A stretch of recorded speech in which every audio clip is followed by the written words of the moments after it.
ओम नमो भगवते वासुदेवाय। आप सभी पर भगवान विष्णु की कृपा सदैव बनी रहे। तो आज हम सुनेंगे माघ मास महात्म का 5वां अध्याय। चलिए शुरू करते हैं। दत्तात्रेय जी कहते हैं कि हे राजन, प्राचीन इतिहास कहता हूँ, भृगु वंश में ऋषिका नाम की एक ब्राह्मणी थी जो बाल्यकाल में ही विधवा हो गई थी। वह रेवा नदी के किनारे विंध्याचल पर्वत के नीचे तपस्या करने लगी। वह जितेंद्रिय, सत्यवक्ता, सुशील, दानशीलता तथा तप करके देह को सुखाने वाली थी। वह अग्नि में आहुति देकर उच्छ्वरति द्वारा छठे काल में भोजन करती थी। वह वक्कल धारण करती थी और संतोष से अपना जीवन व्यतीत करती थी। उसने रेवा और कपिल नदी के संगम में 60 वर्ष तक माघ स्नान किया और फिर वह मृत्यु को प्राप्त हो गई। माघ स्नान के फल से वह दिव्य 4000 वर्ष तक विष्णु लोक में वास करके सुंद और उपसुंद दैत्यों का नाश करने के लिए ब्रह्मा द्वारा तिलोत्तमा नाम की अप्सरा के रूप में ब्रह्मलोक में उत्पन्न हुई। वह अत्यंत रूपवती, गान विद्या में अति प्रवीण तथा मुक्त कुंडल से शोभायमान थी। उसका रूप, यौवन और सौंदर्य देखकर ब्रह्मा भी चकित हो गए। वह तिलोत्तमा रेवा नदी के पवित्र जल में स्नान करके वन में बैठी हुई थी। तब सुंद व उपसुंद के सैनिकों ने चंद्रमा के समान उस रूपवती को देखकर अपने राजा सुंद और उपसुंद से उसके रूप की शोभा का वर्णन किया और कहने लगे कि कामदेव को लज्जित करने वाली ऐसी परम सुंदरी स्त्री हमने पहले कभी नहीं देखी। आप भी चलकर देखें। तब वह दोनों मदिरा के पात्र रखकर वहां पर आए जहां पर वह बैठी हुई थी और मदिरा के पान विह्वल होकर काम क्रीड़ा से पीड़ित हुए और दोनों ही आपस में उस स्त्री रत्न को प्राप्त करने के लिए विवादग्रस्त हुए और फिर वह आपस में युद्ध करते वहीं समाप्त हो गए। उन दोनों को मरा हुआ देखकर उनके सैनिकों ने बड़ा कोलाहल मचाया और तब तिलोत्तमा कालरात्रि के समान उनको पर्वत से गिराती हुई 10 दिशाओं को प्रकाशमान करती हुई आकाश में चली गई और देव कार्य सिद्ध करके ब्रह्मा के सामने आई। तो ब्रह्मा जी ने प्रसन्नता से कहा कि हे चंद्रवती, मैं तुमको सूर्य के रथ पर स्थान दूंगा। जब तक आकाश में सूर्य स्थित है, नाना प्रकार के भोगों को भोगो। सो हे राजन, वह ब्राह्मणी अब भी सूर्य के रथ पर माघ स्नान के उत्तम भोगों को भोग रही है। इसलिए श्रद्धावान पुरुषों को उत्तम गति पाने के लिए यत्न के साथ माघ मास में विधि पूर्वक स्नान करना चाहिए।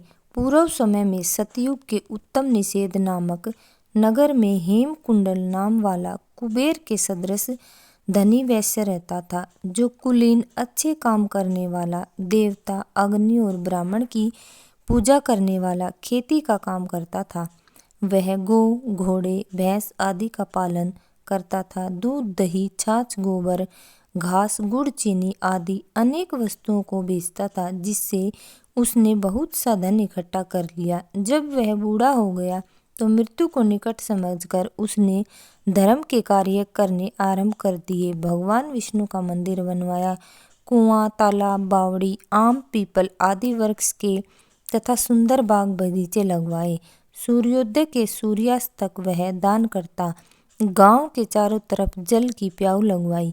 उसने सारे जन्म भर जितने भी पाप किए थे उनका प्रायश्चित करता था। इस प्रकार उसके 2 पुत्र उत्पन्न हुए, जिनका नाम उसने कुंडल और विकुंडल रखा। जब दोनों लड़के युवावस्था के हुए तो हेम कुंडल वैश्य गृहस्थी का सब कार्य सौंपकर तपस्या के निमित्त वन में चला गया और वहां विष्णु की आराधना में शरीर को सुखाकर अंत में विष्णु लोक को प्राप्त हुआ। उसके दोनों पुत्र लक्ष्मी के मद को प्राप्त होकर बुरे कर्मों में लग गए। वैश्यगामी वीणा और बाजे लेकर वैश्याओं के साथ गीत गाते फिरते, अच्छे सुंदर वस्त्र पहन, सुगंधित तेल आदि लगाकर, भांड और कुसुमादियों से घिरे हुए हाथी की सवारी और सुंदर घरों में रहते। इस प्रकार ऊपर बोए बीज के सदृश वह अपने धन को बुरे कर्मों में नष्ट करने लगे। कभी किसी सत्पात्र को दान आदि नहीं करते, न ही कभी हवन, देवता या ब्राह्मणी की सेवा तथा विष्णु का पूजन करते। थोड़े दिनों में उनका सब धन नष्ट हो गया और वह दरिद्रता को प्राप्त होकर अत्यंत दुखी हो गए। भाई, जन, सेवन, उपजीवी सब इनको छोड़कर चले गए। तब इन्होंने चोरी आदि करना आरंभ कर दिया। राजा के भय से नगर को छोड़कर डाकुओं के साथ वन में रहने लगे और वहां अपने तीक्ष्ण बाणों से वन के पक्षी, हिरण आदि पशु तथा हिंसक जीवों को मारकर खाने लगे।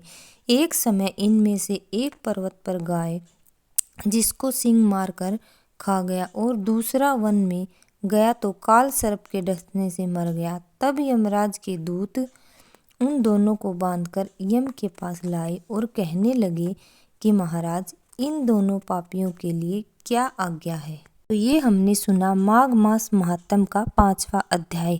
अब हम सुनेंगे माघ मास में सुनी जाने वाली तुलसी माता की कहानी। एक बार एक बुढ़िया माई थी। वह तुलसी जी की सेवा करती थी। तुलसी को जल सींचती, दिया जलाती और पूजा करती, और तुलसी जी को कहती, हे तुलसी माई, बहू दे, पीले रंग की धोती दे, मीठा मीठा ग्रास दे, वैकुंठ का वास दे, चटके की चाल दे, अच्छी सी मोत दे, चंदन का काठ दे, अच्छा सा राज दे, दाल भात का खाना दे, 11 का दिन दे, कृष्ण जी का कांधा दे। तब तुलसी माता यह बात सुनकर सूखने लगी।